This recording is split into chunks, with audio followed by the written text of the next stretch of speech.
البدع والأهواء، أهل البدع العقائدية وأهل البدع السياسية.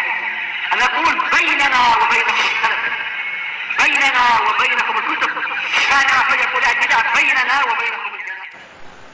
بسم الله الرحمن الرحيم.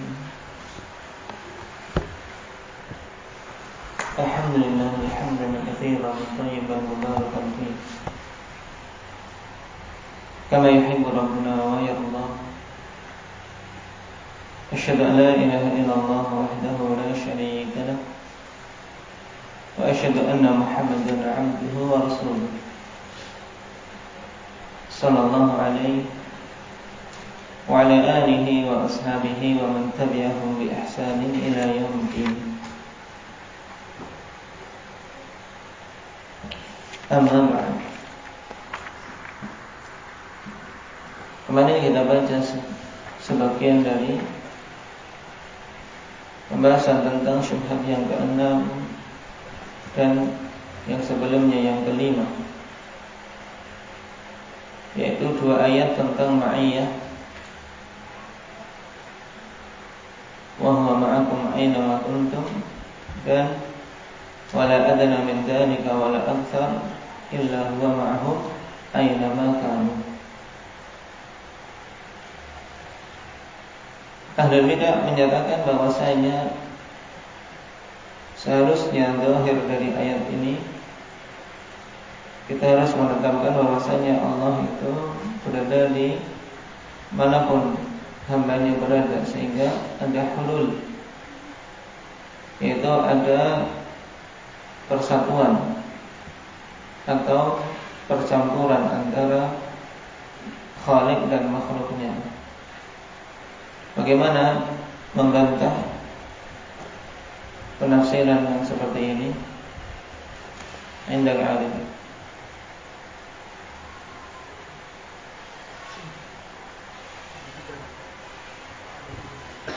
Ada 3 bantahan. Yang pertama,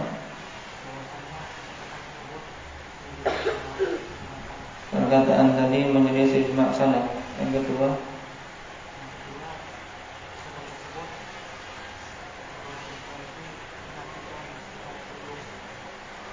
pernyataan tersebut berkonsekuensi menafikan sifat hulul bagi Allah.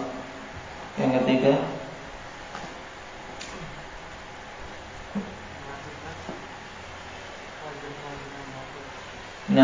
bahasanya penafsiran tadi itu melazimkan adanya kelaziman yang batin yang tidak sesuai dengan keagungan Allah. Di antaranya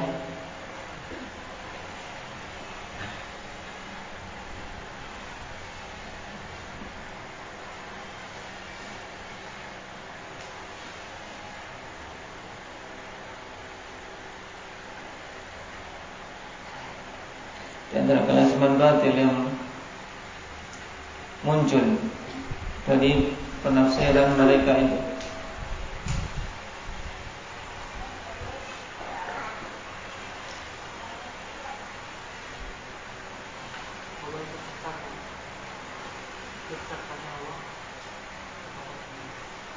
Baik.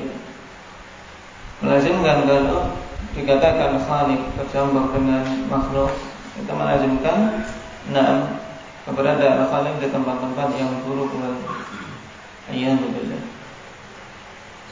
seperti tempat najis atau bahkan tempat-tempat kesyirikan. Tentunya ini perkara yang sangat mungkar. Baik, kita lanjutkan sekarang. Qala al-'allamah Ibnu Utsaimin rahimahullah, wala yumkinu liman 'arafa Allah Ta'ala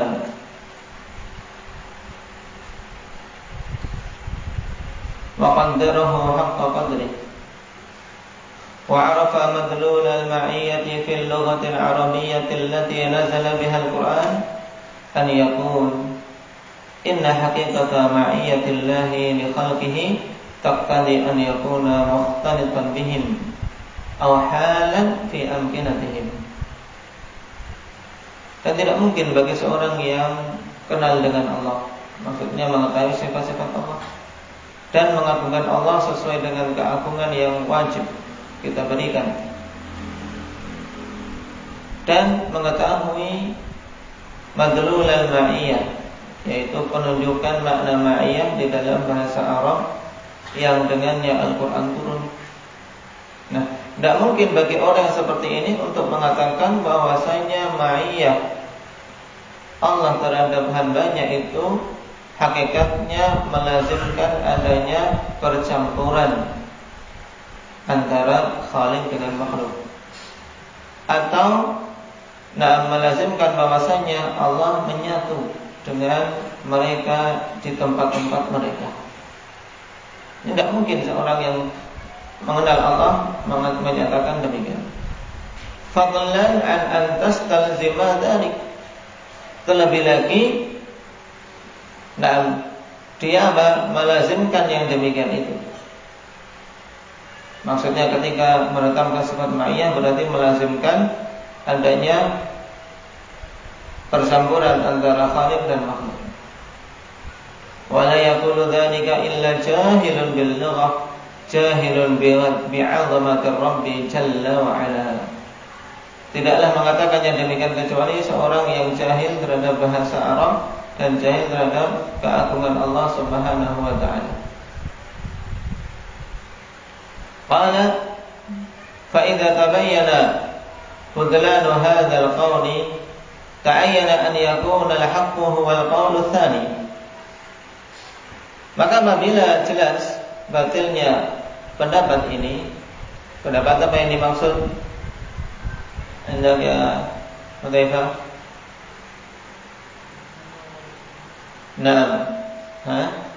Bahasanya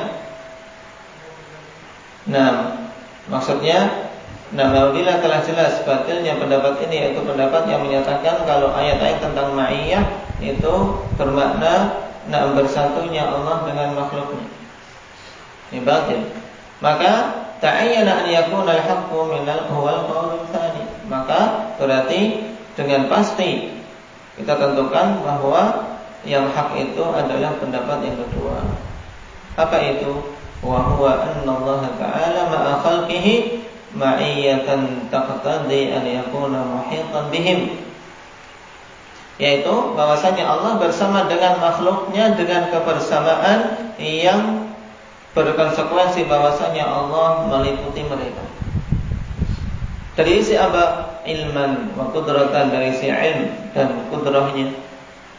Wa sam'an wa basara, dari sisi pendengaran dan penglihatannya. Wa tadbiran wa sultanan, dan dari sisi pengaturan dan penguasaannya. Baik.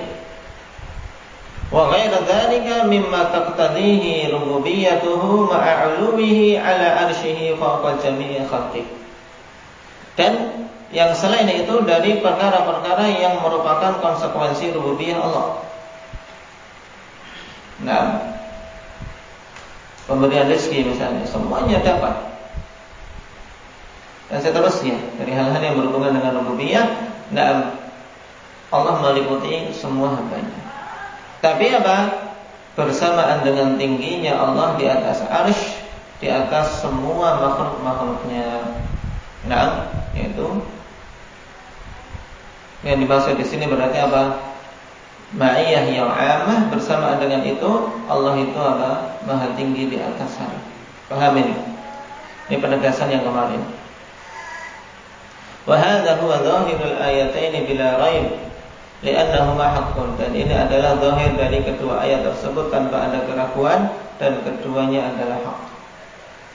Wa la yakunu dhahirul haqqi illa haqqan, dan tidaklah ada pada suatu zahir perkara yang hak kecuali yang hak juga. Ya, tidak ada zahir dari suatu perkara yang hak kecuali hak. Wala yumkinu an yakuna al-batilu zahirul Qur'ani abada, dan tidak mungkin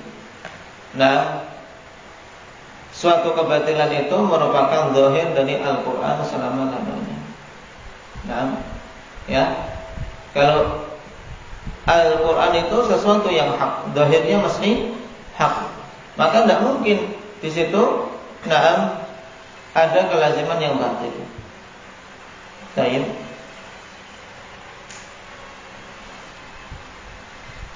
Perhatikan catatan kaki وهذا من الشيخ رحمه الله إشارة إلى ما في القاعدة الثالثة من قواعد شيخ الإسلام في رسالة التدمرية.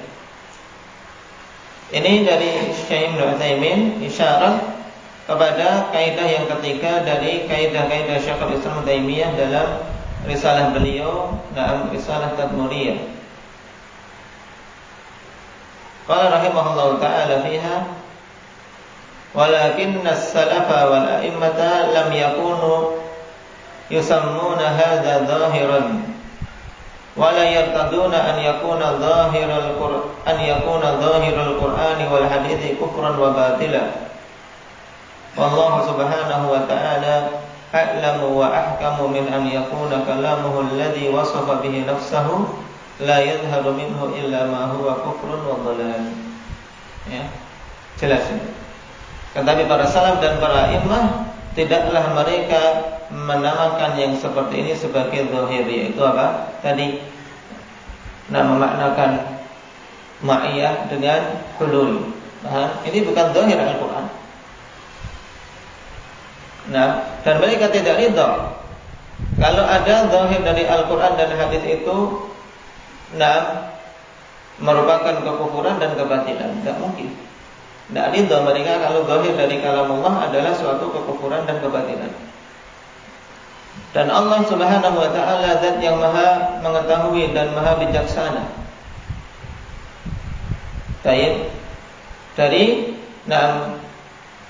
adanya pada kalam Allah Subhanahu wa ta'ala yang Allah mensifati dirinya dengannya itu tidaklah muncul darinya kecuali perkara yang merupakan kekufuran dan kesesatan. Yani Allah tidak mungkin melakukan yang demikian. Paham kalimat ini? Baik. Jadi Allah maha mengilmui, ya maha berilmu, maha bijaksana. Tidak mungkin dalam keadaan yang demikian tidak nampak dalam kalam Allah itu sesuatu kecuali sesuatu yang merupakan kekufuran dan dhalal. Tidak mungkin. Kenapa? Karena kalam Allah hak, zahirnya juga hak, mesti kelazimannya juga hak. Paham? Wa qala Ibnu Abil Izz rahimahullah wa yajibu an yu'lam anna al-ma'na al-fasid al-kufri laysa huwa zahirun nassi wala muqtada. Ini perkara yang memang butuh ditekankan kepada setiap muslim. Wajib untuk diketahui bahwasanya makna yang rusak dan makna yang merupakan kekufuran bukanlah zahir dari suatu nas, bukan pula konsekuensi dari suatu nas. Wa anna man fahima dzalika minhu liqusuri fahmihi wa naqsi ilmi. Dan siapa saja yang memahami demikian itu, maka itu disebabkan karena apa? Disebabkan karena usuru fahmi, yaitu pendeknya pemahaman dia, kurangnya pemahaman dia dan kurangnya ilmu dia. Paham? Jadi kalau ada yang mengatakan kalau kita maknai sesuai zahirnya itu akan menunjukkan hulul, misalnya menunjukkan persatuan Allah dengan makhluk dalam satu tempat, bergabungnya Khalik dengan makhluk. Ini berarti dia tidak paham tidak paham zahir yang benar. Tidak mungkin zahir dari kalam Allah itu menunjukkan satu kebatilan.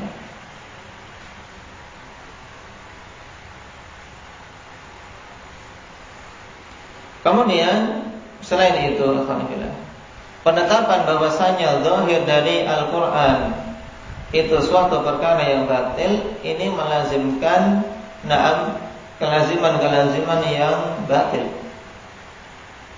Sebagaimana disebutkan di sini, ada 7 kelaziman semuanya batil. Ya. Wa yalzamu min anna zahiral Qur'ani batilun lawazim kulluha batilah.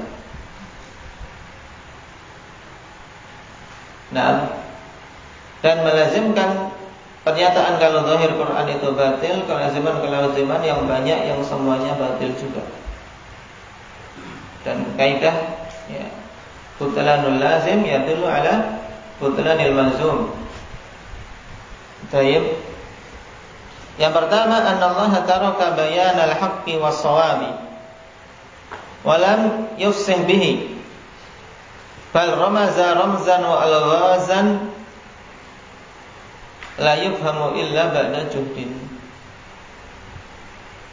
Bahwasanya Allah meninggalkan untuk menjelaskan kebenaran dan tidak memperjelas, yaitu tidak menggamblankan penjelasan itu. Sehingga apa? Bahkan Allah hanya ramaza ramzan wa alghazan, yaitu memberikan isyarat-isyarat dan teka-teki. Al-ghaz, ya. Hanya apa? Membuat teka-teki yang tidak dipahami kecuali setelah apa? Setelah kepayahan. Ini mungkin tidak?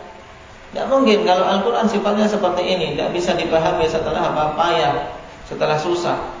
Ibarat suatu teka-teki, bagaimana bisa dijadikan sebagai sumber petunjuk? Ini tentunya kelaziman yang batil. Yang kedua, antakuna nususul kitab wa sunnah qad nasabahallahu lidhalalil khalqi la lihidayatihim.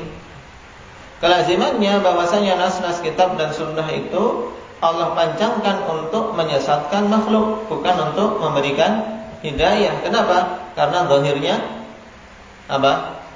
Zahirnya batil, ya tidak? Kalau dikatakan zahir Al-Quran itu batil, berarti konsekuensinya Al-Quran itu tidak ditetapkan bukan sebagai pemberi hidayah, tapi sebagai penyesat.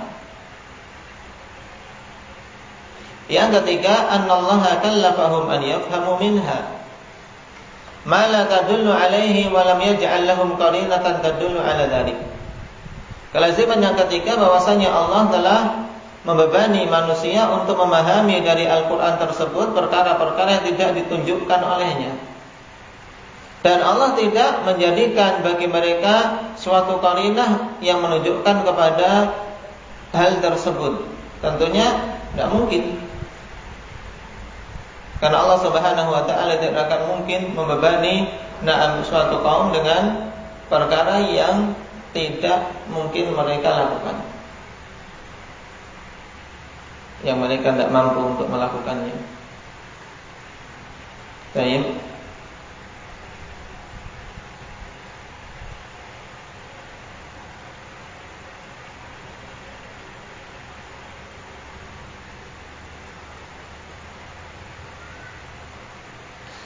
Yang keempat,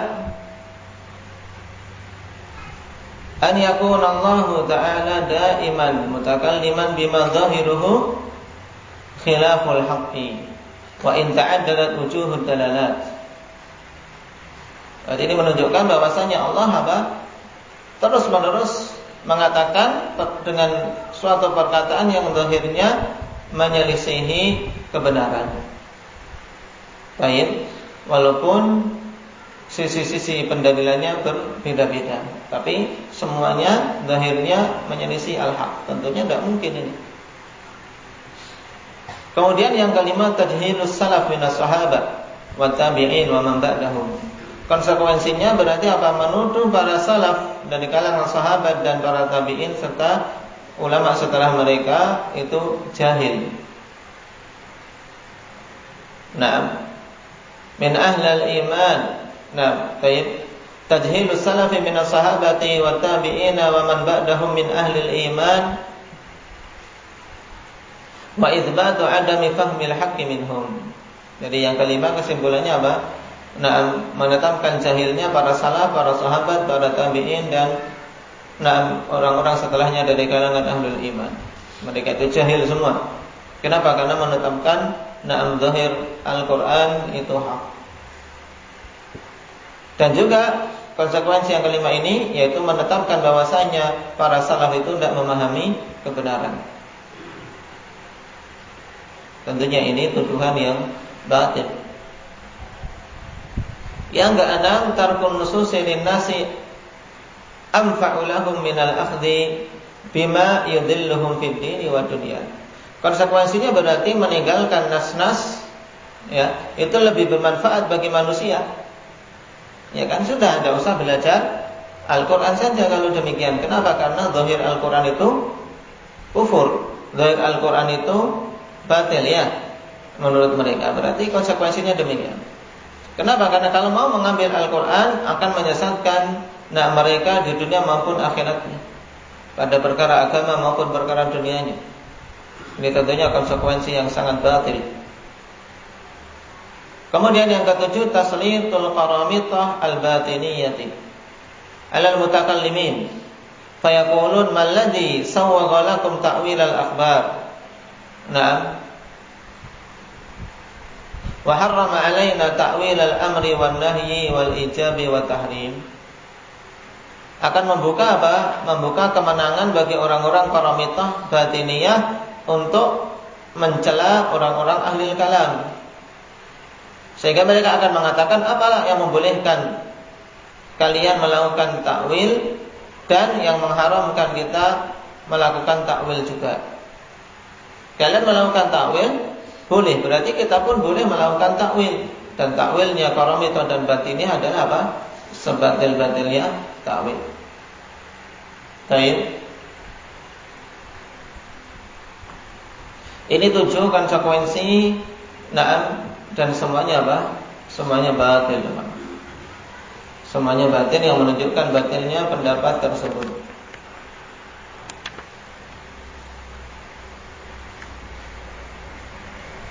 Baik, kita lanjutkan ke asal kitab. Qala Syekhul Islam Ibnu Taimiyah fi al-Fatawa al-Hamawiyah min Majmu' al-Fatawa Ibnu al-Qasim. ثم هذه المعية تختلف أحكامها بحسب الموارد. فلما قال يعلم ما يلج في الأرض وما يخرج منها إلى قوله وهو معكم أينما كنتم دل ظاهر الخطاب على أن حكم هذه المعية ومقتضاها أنه مطلع عليكم شهيد عليكم ومهيمن عالم بكم. هذا معنى قول السلف إنه معهم في علمه. Baik. Sekarang beliau ingin menjelaskan bahwasanya ma'iyah yang ditetapkan dalam Al-Quran maupun As-Sunnah, itu berbeda hukumnya sesuai dengan apa? Dengan tempat datangnya. Yaitu sesuai dengan konteks datangnya ayat tersebut. Yang kemarin telah kita simpulkan bahwasanya ma'iyah terbagi menjadi berapa? Berapa irbat? 2, yaitu ma'iyah ammah dan ma'iyah khasah. Baik, sekarang dicontohkan oleh beliau bahwasanya ma'iyah ini berbeda-beda hukumnya sesuai dengan konteks datangnya. Tatkala Allah katakan ya'lamu ma yalidu fil ardi wa ma yakhruju minha. Allah mengetahui apa yang masuk ke dalam bumi dan apa saja yang keluar dari bumi.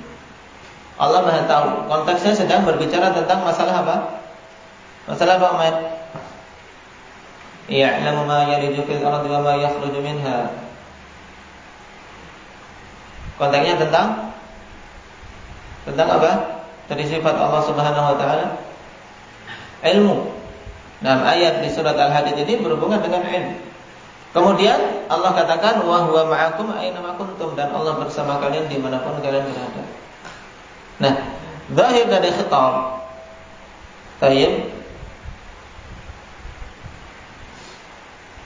menunjukkan bahwasanya hukum ma'iyah ini dan konsekuensinya yaitu bahwasanya Allah muttali'un 'alaikum, Allah melihat kalian, syahidun 'alaikum, menyaksikan kalian, wa muhaiminun 'alimun bikum. Sama muhaimin apa? Telah kita lewati. Duduk apa? Mengetahui yang tersembunyi dari kalian. Inilah makna perkataan para salaf, innahu ma'ahum bi ilmi. Sesungguhnya Allah bersama dengan mereka dengan ilmunya. Paham? Ini ma'iyah ammah, ma'iyatul ilm. Wa hadza dakhilul khitabi wa haqiqatuh. Dan ini adalah zahir dari khitab dan hakikatnya.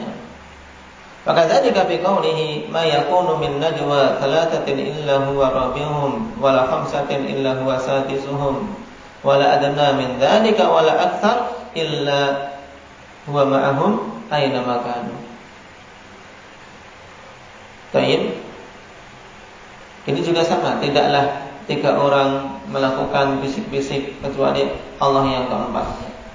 Tidaklah 5 orang bisik-bisik kecuali Allah yang keenam.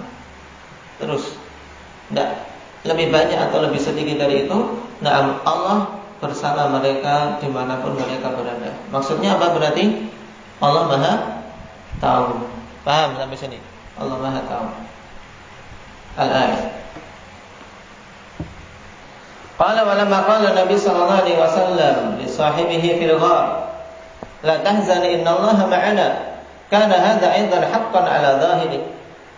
Dan tatkala Nabi sallallahu alaihi wasallam mengatakan kepada temannya yaitu Abu Bakar As-Siddiq di dalam gua saat itu, ketika mereka bersembunyi dari kejaran orang-orang Quraisy, kemudian Abu Bakar khawatir sampai saya mengatakan lau nadhara ahaduhum ila qadamai la absarana. Seandainya salah seorang di antara mereka melihat kedua kakinya, tentu akan melihat kita karena di bawahnya. Tapi apa kata Rasul? La tahzan innallaha ma'ana. Jangan bersedih, sungguhnya Allah bersama kita. Bukan maksudnya Allah Maha mengetahui tentang kita. Jelas ya kan? Itu semuanya makhluk. Dan dimaksud dengan innallaha ma'ana yaitu an-nasr wa ta'yid. Allah akan menolong kita, membela kita. Ini juga hak sesuai dengan zahirnya.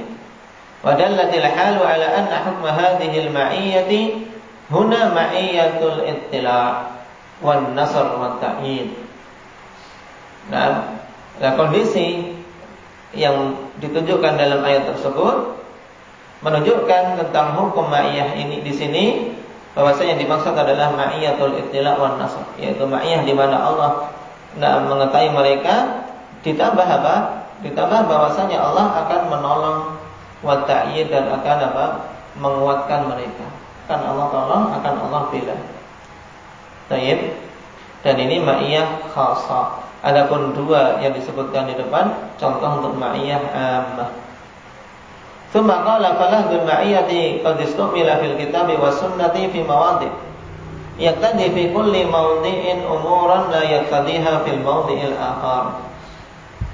Kemudian beliau mengatakan lafaz ma'iyah yang digunakan dalam Alkitab dan Sunnah pada beberapa tempat, yang pada masing-masing tempat memberikan konsekuensi dengan suatu perkara dan berkonsekuensi yang lain pada tempat yang lain.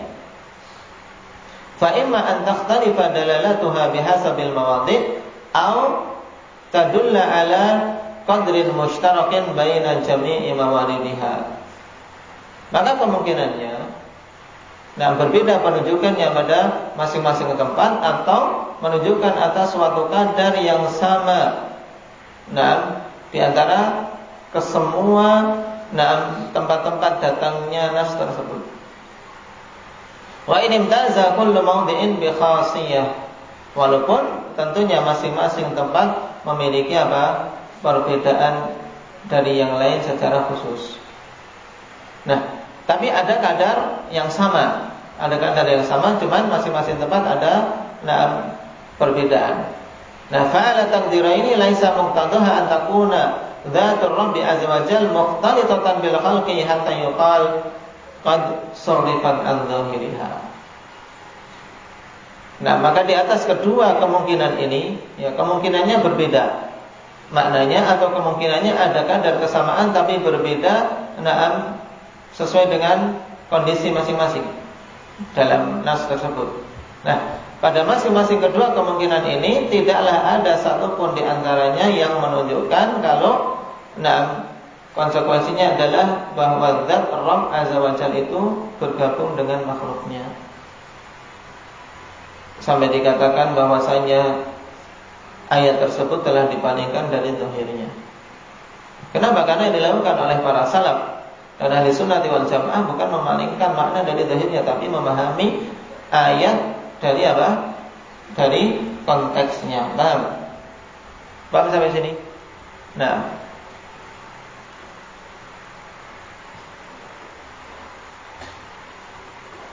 Wa yadullu ala annahu laysa muqtadaha an takuna dhatur rabbi azza wa jalla mukhtalifatan bil khalqi anna Allah ta'ala dzakaraha fi ayatil mujadalah baina dzikri umumi ilmihi fi awwalil ayah wa akhiriha. Sekarang yang menunjukkan bahwasanya konsekuensi dari ayat tersebut sekarang yang menunjukkan bahwasanya bukanlah merupakan konsekuensi dari nas tersebut, yaitu penetapan ma'iyah, bahwasanya Allah itu bergabung dengan makhluknya. Dalilnya yaitu bahwa Allah menyebutkan tentang ma'iyah tersebut dalam ayat Mujadalah. Penyebutannya di antara penyebutan keumuman ilmunya di awal ayat dan di akhir ayat. Jadi ini yang menunjukkan kalau apa? Kalau konsekuensi dari penetapan ma'iyah itu bukan apa? Bukan percampuran Allah dengan makhluk dalam suatu tempat. Bukan pula bergabungnya Khalik dengan makhluk dalam suatu tempat. Kenapa? Karena Allah sebutkan dalam surat Al-Mujadilah di awal berhubungan dengan ilmu, di akhir berhubungan dengan ilmu, kemudian penetapan ma'iyah di tengah-tengah. Ayatnya, alam tara annallaha ya'lamu ma fis samawati wa ma fil ardh. Penetapan ilmu. Bukan tidakkah engkau tahu bahwasanya Allah mengetahui apa saja yang ada di langit dan di bumi. Ma yakunu min najwa thalathatin illa huwa rabi'uhum wa la khamsatin illa huwa sadisuhum wa la adna min dzalika wa la aktsara illa huwa ma'ahum aina ma kanu. Ya, tidak melakukan bisik-bisik dengan jumlah berapapun kecuali apa? Allah bersama mereka dimanapun mereka berada. Maksudnya Allah mengetahui semua yang mereka lakukan. Kenapa? Karena di awal berhubungan dengan ilmu. Ditutup juga tsumma yunabbi'uhum bima 'amilu yaumal qiyamah innallaha bikulli syai'in 'alim. Sesungguhnya Allah Maha mengetahui segala sesuatu, menunjukkan ma'iyah yang dimaksud adalah ma'iyah dari sisi ilmu Allah Subhanahu wa ta'ala. Fa yakunu dhahirul ayati anna muqtada hadhil ma'iyah ilmuhu bi ibadihi. Sehingga zahir dari ayat bahwasanya konsekuensi dari ma'iyah ini adalah pengetahuan Allah terhadap hamba-hambanya. Allah Maha mengetahui hamba-hambanya. Ini konsekuensinya. Wa annahu la yakhfa 'alaihi syai'un min amalihim, bahwasanya tidak ada sesuatu pun yang tersembunyi dari amalan-amalan mereka. Tidak ada amalan satu pun yang tersembunyi dari Allah. Kemudian la annahu subhanahu mukhtalitun bihim, bukan maksudnya bahwasanya Allah bergabung dengan mereka. Wala annahu ma'ahum fil ardh, tidak pula bahwasanya Allah bersama dengan manusia di muka bumi ini, tidak mungkin. Paham? Baik. Ini untuk ayat di surat Mujadalah jelas. Adapun ayat di surat Al-Hadid insyaallah kita akhirkan pada pertemuan yang akan datang. Pahami apa yang dibawakan di sini. Dalam membahas syubhat tentang ma'iyah ini termasuk panjang, alhamdulillah. Termasuk panjang. Syekh Ibnu Utsaimin rahimahullah taala menjelaskan karena memang apa? Memang banyaknya manusia yang termakan syubhat tersebut. Bahkan permasalahan ma'iyah sendiri banyak sekali kaum muslimin yang apa? Yang jahil terhadapnya. Ketika ditanya, banyak yang mengatakan ketika memahami wa huwa ma'ahum aina ma kanu, berarti Allah di mana-mana. Ketika ditanya, di mana Allah? Allah di mana-mana. Ketika ditanya wa huwa ma'akum aina ma kuntum, berarti Allah itu bersama kita. Ya tidak, bersama kita. Sehingga ketika ditanya di mana Allah? Allah di hatiku. Kenapa? Bingung memahami makna ayat. Sebab mereka cuma memahami dari kalam lughah Arabiyah yang tidak disertai dengan pemahaman salaf. Baik. Barakallahu fiikum. Naktafi bihadza subhanallahi wa bihamdihi.